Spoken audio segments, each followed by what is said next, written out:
Welcome to San Jose State University's The Way to San Jose info session. This evening's session will be on computer and software engineering. My name is Kurt Anderson. I'm the Senior Director of International Recruitment and Partnerships. And I'll be moderating the information session. And let's talk a little bit about what we're going to be doing.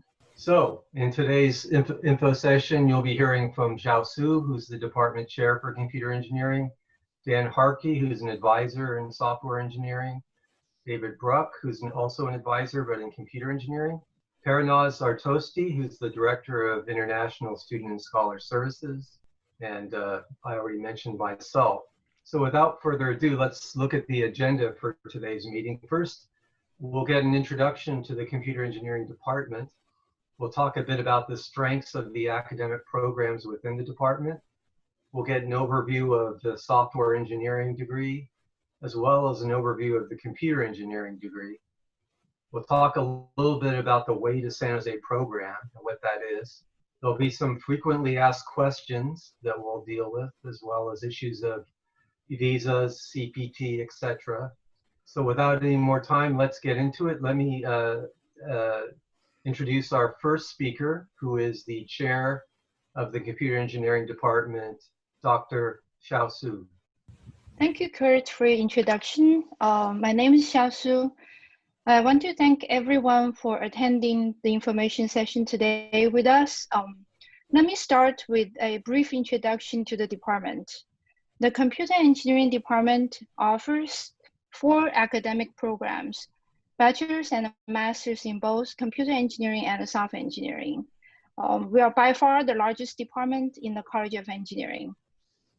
As of fall 2019, the department enrolled 561 BS Computer Engineering students, 588 BS Software Engineering students, 326 MS Computer Engineering, and 634 MS Software Engineering students.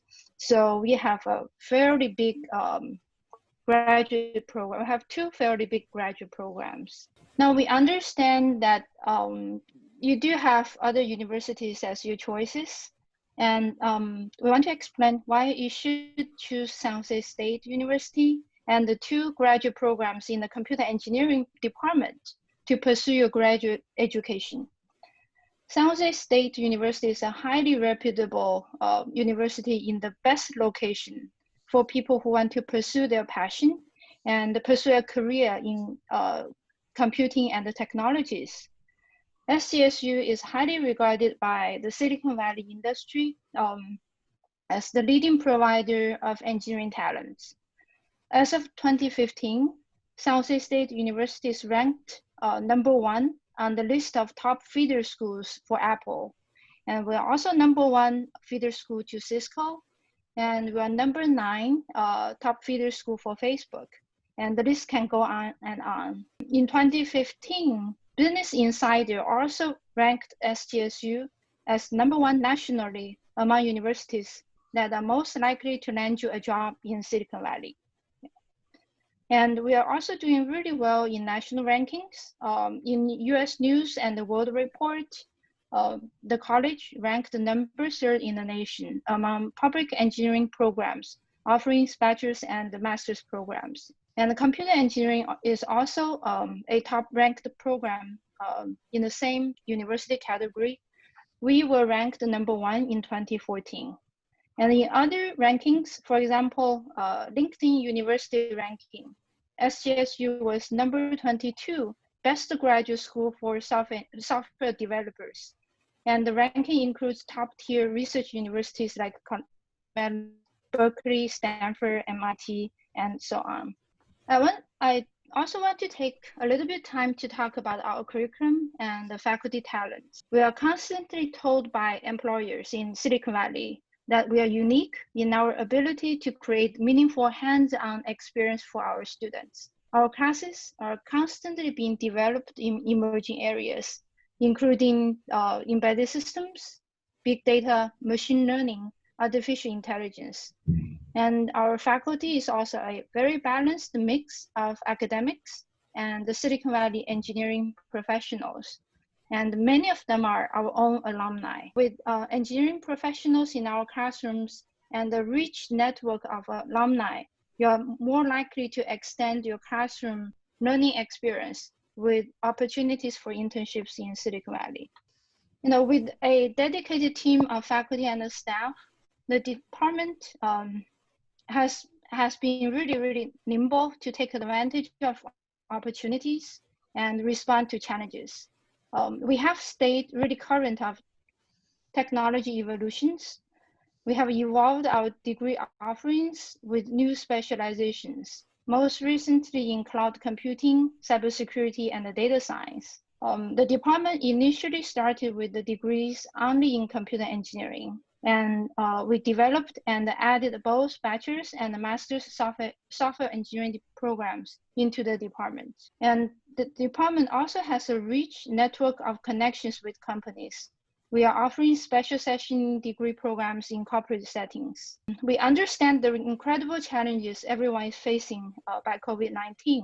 The department has experience responding to challenging situations. We have done so during the economic downturn of 2008. We have also come out strong out of the national decline of computing majors during 2004 and the 2006 period. We are now facing a lot of uncertainties due to the pandemic, but we are really confident that we'll emerge out of this with broad university support, university, college, and the department engagement with really student-focused approach. And we have worked really closely with IEEE's office, led by Paranas, and our team has explored experience working with international students and related issues. And with that, let me introduce Professor Dan Harkey, our director for MS Software Engineering Program. Okay, thank you, Chao. When we talk about a degree program, it could be really quite extensive. And so I'm just going to focus very specifically tonight about what you would take in your first semester. And that would break it down into two categories. If you're a fully classified student, in other words, you do not have any admission conditions to take, then we would recommend that you take 2 core classes. And those classes are CompE 202 and 272, and 1 specialization core. You may know that we have 6 specializations in the software engineering program now. If you are a conditionally classified student, we ask you to focus on your admission prerequisite classes, CompE 180A, 180B, and 180C. And there is the opportunity to indicate that you already have those skills, and you do that by taking a subject test. So I've just touched the surface of a lot of topics in the software engineering program. And I want to invite you to first visit the URL that I'm showing here. This is information for new students arriving in fall 2020. And we'll have a more detailed orientation that we'll hold on June 10th. That's a Wednesday from 7 to 9 p.m. Local time, Pacific Daylight Time. And we can go through a lot more detail about the programs and the classes that we have and so on. And so with that, I'll turn it over to David Brook to talk about MS Computer Engineering. Hi, everybody. Welcome. Thank you for joining us. I'm going to follow Professor Harkey's lead and do a similar kind of presentation of the initial steps you should take in the first semester. This will match, I hope, the email that I sent to all of you after you were admitted. So in the first semester, those of you who are conditionally classified students, and that is the vast majority of you, the only students who are not conditionally classified are those who went to San Jose State and got their bachelor's. So almost everyone has these, virtually everyone has these conditions. So the conditions will vary somewhat depending on your background, but most of you, all of you have to take CompE 180A and 180B.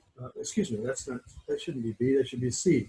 180A and 180C, I apologize for the error. And some of you, very few of you, are required to take either 180D or CompE 127. We probably will not have enough students to fill a class for 180D, and therefore we ask you to take 127 instead. Those of you who have been asked to do this have computer science or information technology degrees rather than electrical engineering or computer engineering. So the recommendation is for you to take 180A, 180C. If you have to take 127 or 180D, do that. But for the extra class, take one of the core classes for which you don't have, which you have satisfied prerequisites already. That is CompE 200 or 240. Those of you who have to take 127 or 180D will not be able to take 200 or 240 in the first semester.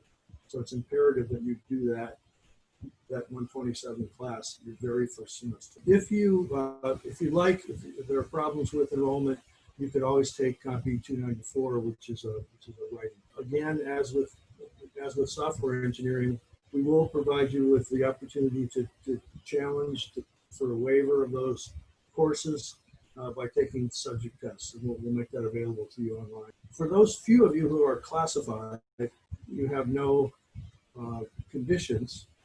You should take take 3 of the 4 courses that are listed here. 3 core courses are 200, 220, 240, or you can do 294 instead. The website is up to date except for this bizarre situation we're in.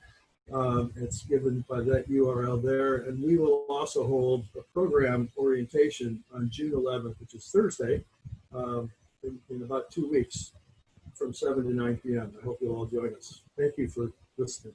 Let me tell you a little bit about the WaytoSanJose program, which the university created just in the past few weeks. As many of you may know, the CSU, the California State University system, which is comprised of 23 universities, and San Jose State is the flagship university of that system. The leadership of that system has decided that for fall 2020, courses at the universities will be online for the most part. There are some exceptions. Those would be some laboratory and research efforts, as well as probably some performing arts courses. But the majority of courses will be conducted online.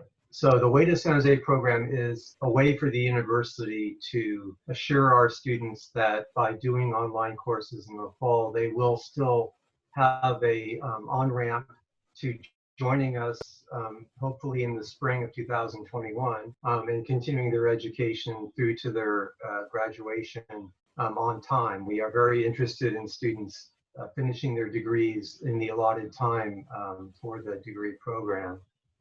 So we're offering up to 9 units online, which since you wouldn't be coming to San Jose, can be done from the safety of your home, which is something that we also believe is good for our students both abroad and in San Jose.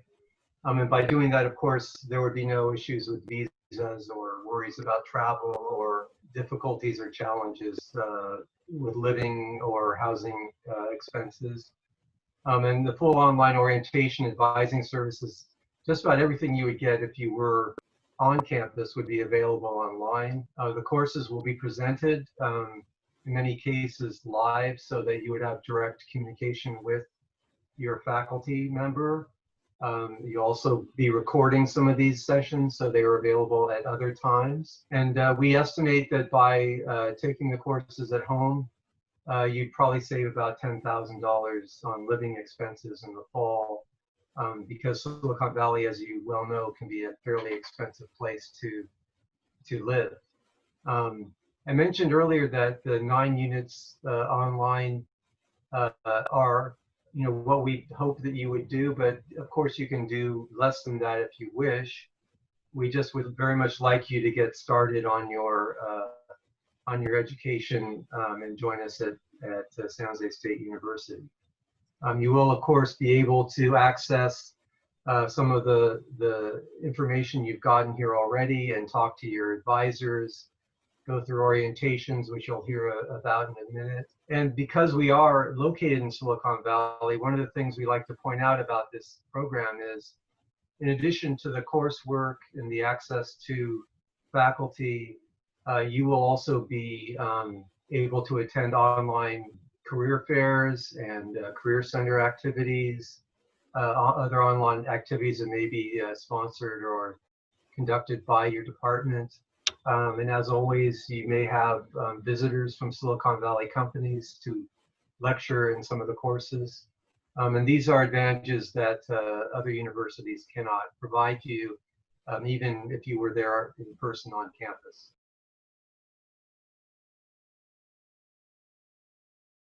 So now I will turn it over to Parnaz Zarthosti, who's the director of ISSS, which is the organization on campus that serves international students, helps with visa issues, CPT, and other activities.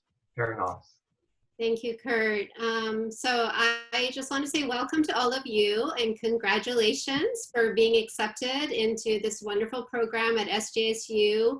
I can tell you you've been accepted into one of my favorite departments. At San Jose State, you will be in very good hands with all my colleagues who are on this webinar. But I also want to emphasize that all of us in International Student and Scholar Services look forward to welcoming you, whether it's virtually for your first semester, in person potentially, and hopefully all of you in person in spring 2021. So I do know that a lot of you must have questions with regard to the F1 visa status. I'm sure a lot of you can educate me as well because you tend to know a lot of these answers. But let me tell you the facts that I'm aware of. I know some of you on the call may be here, may already be in the United States. Perhaps you're doing a CVIS transfer. So your situation is a little bit different. So I will address that, but for the most part, what I want to address is questions for those of you who are abroad and who do not currently have F1 visa status. So I know a question that comes up frequently is, okay, I'm taking my courses, I'm interested in the way to San Jose, I will enroll in classes online from my home country in the fall with the goal of coming to San Jose State in the spring. Do I need to take 9 units to maintain my F1 status? And the answer to that, and Kurt already alluded to this, is no. We would like you to enroll in 9 units to get a good head start on the program. However, if you're not in the United States, you're not bound by US immigration regulations. So it's your right to take as many or as few units as you wish, okay? So all of you have been admitted. You should have received an I-20 from San Jose State, which has a start date of August 2020. Now, as you're aware, US consulates and embassies across the world have been shut down. I understand that some countries are opening up appointments. I've heard China perhaps is offering appointments in late July, early August, India further out. So the question is, if the US Embassy in my country remains closed and I can't get a visa for fall 2020, will I be able to take online classes and then appear for a visa interview later when the embassy resumes services to arrive on campus in spring 2021 to continue with my studies? And the answer is yes, absolutely. So if you have paid the CVIS fee, don't worry about it. That CVIS fee is good as long as your CVIS ID number does not change. So if you're unable to secure a visa to be here in person, there's that piece, that layer. There's also the layer of travel restrictions, which make it very difficult to travel at this point in time, unless a miraculous thing happens in the next month or two. So if you have paid the CVIS fee, don't worry about it. Hold on to that receipt, and we will be able to change the start date of your I-20 to January.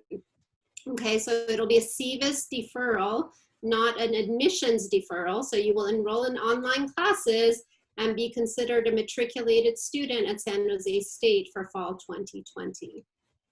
The other question we get frequently is with regard to DS 160 application fee. So if you have paid that fee, know and rest assured that the fee is good for 1 year. So you can appear for your visa interview for up to 1 year, okay? The next question, which I think is a very hot question for this group of students. I know you're all eager to be here in Silicon Valley and to engage in some internship opportunities because that's part of the reason you're doing your degree here. And so the question is, if I take my classes online from my home country in fall 2020, when will I be eligible for CPT? So the CPT eligibility rule is that you need to be enrolled full-time for 1 academic year, which means 2 consecutive semesters. However, the Student and Exchange Visitor Program has determined that in order to be considered in active F1 status, you actually need to be in F1 status in the United States. So if you take courses online in the fall, you arrive at San Jose State in the spring, you would enroll in 9 units in spring 2021. Summer is an optional term, so you're not mandated to enroll in courses. However, if you wish to get to your CPT sooner, you could enroll full-time in summer, and what is considered full-time enrollment in summer is 6 units, so that by fall 2021, you would be eligible for CPT, okay? If you skip the summer term, then it would be spring 2021, fall 2021, and then by spring 2022, you would be eligible for CPT. I also highly recommend, we do have an ISSS FAQ page on our website. I don't know, Cindy, if you can click on it so we can show everyone our website.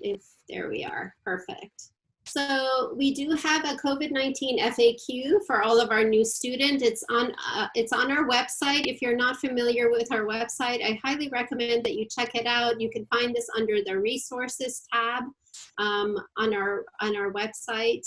And most of your questions should be answered here. As we learn more, we will be updating this page. So I would, bookmark this page and refer back to it. If you do have any pending questions after this, you are welcome to, after reviewing all these FAQs, you can email us at international-office@sjsu.edu, and we're happy to answer your questions. And if need be, we will schedule a Zoom appointment with you.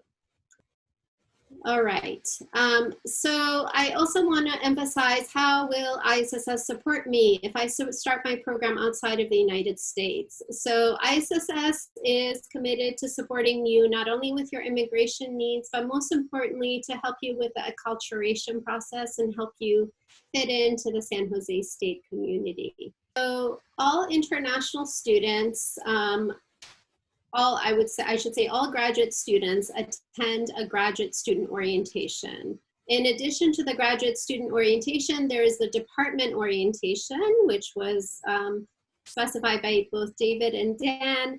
And then what we do at ISSS is we have what is called Global Spartan Welcome. And this year, all of our program will be virtual. So even if you are here in person, the program will be virtual, but we do have a special session for our new Global Spartans who are abroad. And we ask that you register for one of these sessions. It's a great opportunity to try to build that community virtually. As you know, with COVID-19, we are in a very unique situation, and we're doing our best to connect you with your peers here. Okay, next slide, please. And we also have other programming. We will have Beyond Global Spartan Welcome, so online events in August and September to really help you transition to SJSU life and to the US, which will include strategies for online learning. There will be global leader chats where you can learn from your other peers. That picture is pre-COVID-19, so currently no one is on campus. Once we are back on campus in fall, we will be practicing social distancing, so I do want to emphasize that piece as